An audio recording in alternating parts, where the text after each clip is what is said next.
아침 묵상 하루 한 장 시작하겠습니다. 먼저 기도하시겠습니다. 주님, 한 주간의 피로와 힘듦을 이 시간 예수님의 보혈로 덮으사 깨끗이 씻어 사라지게 하여 주옵소서. 우리 모두에게 강건함을 허락하여 주옵소서. 나사렛 예수 그리스도 이름으로 명하노니 모든 질병과 연약하게 한 것들은 다 소멸되고 떠나갈지어다. 사라질지어다. 독수리와 같은 새 힘을 허락하여 주시기를 원합니다. 오늘 이 하루를 잘 감당하게 하옵소서. 무엇보다 지혜를 허락하시고 성령님 동행하여 주옵소서. 예수님의 이름으로 기도드리옵나이다. 아멘.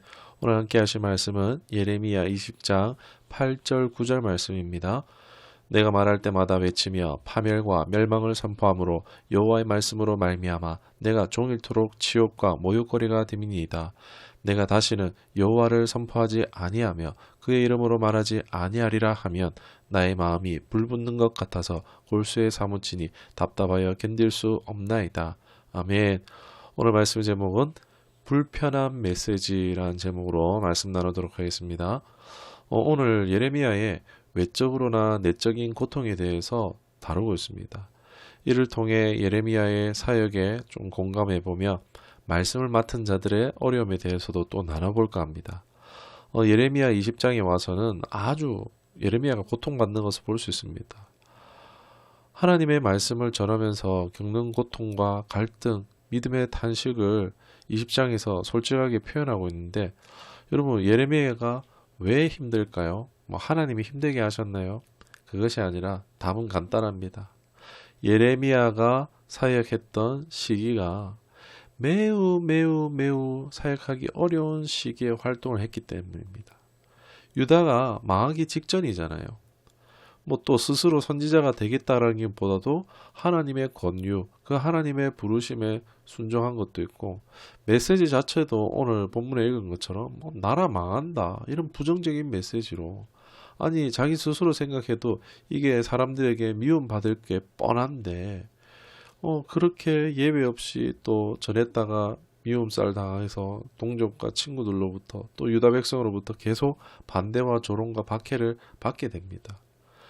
이런 것만으로도 외적으로 힘들고 어려울 텐데 오늘 본문에서 또 전반부를 보면 바술이라는 인물이 나와서 이 성전관리 초고위직 인사라고 할 수 있는데 이 예레미야의 예언을 좌절시키기 위한 그런 역할들을 수행합니다. 범죄자도 아닌 예레미야를 찾고 헤매는 벌을 받게 합니다.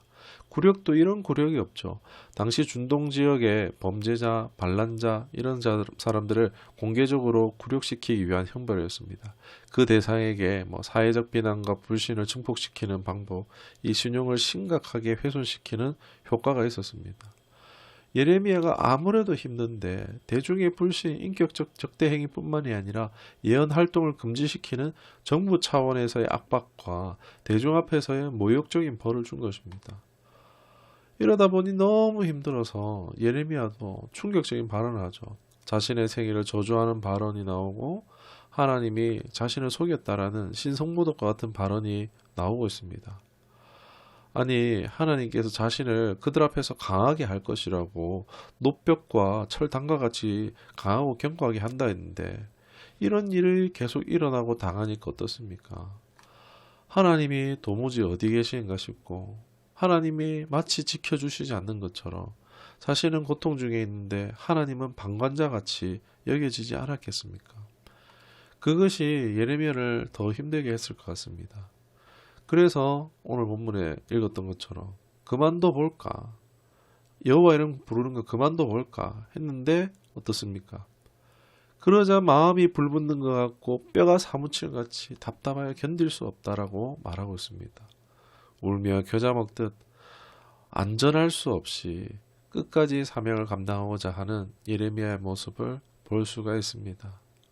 이 예레미야 사역의 어려움을 돌아보면서 생각한 것에서 또 나아가 말씀 맡은 자들의 어려움을 또 공유하며 또 생각했으면 하는 부분이 있습니다. 예레미야가 힘들었던 부분, 미움받을 줄 알았지만 미움받을 각오를 하고 말씀을 전한 것을 보듯이 참 하나님의 말씀을 전한다는 것은 불편함을 야기한다 할 수 있습니다. 상대방의 또는 공동체의 죄 또는 고집스러움에 대해서 하기 싫더라도 전해야 하는 말씀을 주실 때가 있다는 것입니다. 그럴 때 참 전하기가 쉽지 않습니다.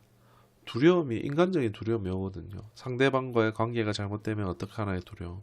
내가 혹여나 하나님의 그런 말씀을 잘못 들은 것은 아닐까 하는 두려움.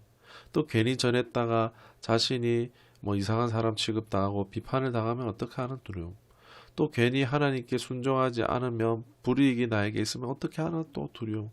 이걸 또 전했다고 편해진 게 아니라 이제 굉장히 부담감과 책임감을 가지고 지켜보면서 그 기도가 응답이 성취되어서야 그제서야 안심할 수 있기 때문에 계속해서 그런 불편함들이 있습니다.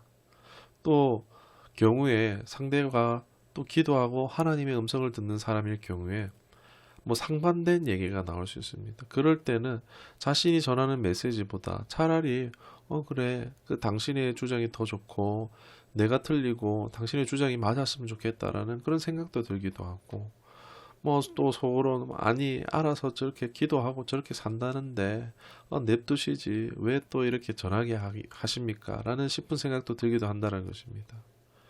기도했는데 이렇습니다 하면 종종 오해를 받기도 한다는 것입니다.